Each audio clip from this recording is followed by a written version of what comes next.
എല്ലാവർക്കും കാണൂല്ലേ അവർക്ക് ഇഷ്ടപ്പെട്ട ഒരു കംഫർട്ട് ഫുഡ്, എപ്പോൾ കിട്ടിയാലും വളരെ സന്തോഷത്തോടെ കഴിക്കാൻ പറ്റുന്നൊരു ഫുഡ്. എനിക്കും ഉണ്ട് മുളകിട്ട കറി. എൻ്റെ അമ്മ ഉണ്ടാക്കുന്ന നല്ല എരിവും പുളിയും ഒക്കെയുള്ള മുളകിട്ട കറി. കല്യാണം കഴിഞ്ഞ് ഇങ്ങോട്ട് വന്നപ്പോൾ ഞാൻ ഏറ്റവും കൂടുതൽ മിസ് ചെയ്തതും അമ്മയുടെ കറിയാണ്. വീട്ടിലെല്ലാവർക്കും തേങ്ങ അരച്ച കറി വേണമെങ്കിലും എൻ്റെ അമ്മയ്ക്ക് മാത്രമല്ല മുളകിട്ടിട്ട് മതി. പപ്പായയും വെണ്ടയ്ക്കയും വെള്ളരിക്കയും അങ്ങനെയെല്ലാം അമ്മ മുളകിട്ടിട്ടാണ് ഉണ്ടാക്കുക. അമ്മയുടെ കൂടെ ഇരുന്ന് ഓരോ ഉരുള കഴിച്ച് കഴിച്ച് എനിക്കും മുളകിട്ടത് ഇഷ്ടമായി തുടങ്ങി. അതുകൊണ്ട് തന്നെ കഴിഞ്ഞ തവണ നാട്ടിൽ പോയപ്പോൾ അമ്മയുടെ ഒരു ചട്ടി എടുത്തിട്ടാണ് ഞാൻ ഇങ്ങോട്ട് പോകുന്നത്. ഇന്നത്തെ മുളകിടൽ അതിലാണ്.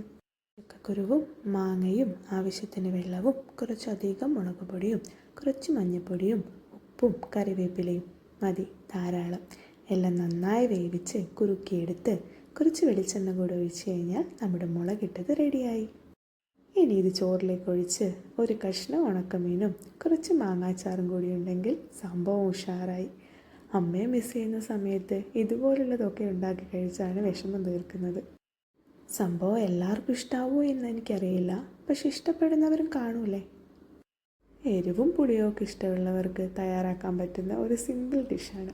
എല്ലാവരും ഒന്ന് ഉണ്ടാക്കി നോക്കൂ, കഴിച്ച് നോക്കിയിട്ട് അഭിപ്രായം പറയൂ. വീഡിയോ ഇഷ്ടപ്പെട്ടെങ്കിൽ ചാനൽ ഫോളോ ചെയ്യൂ. Good bye.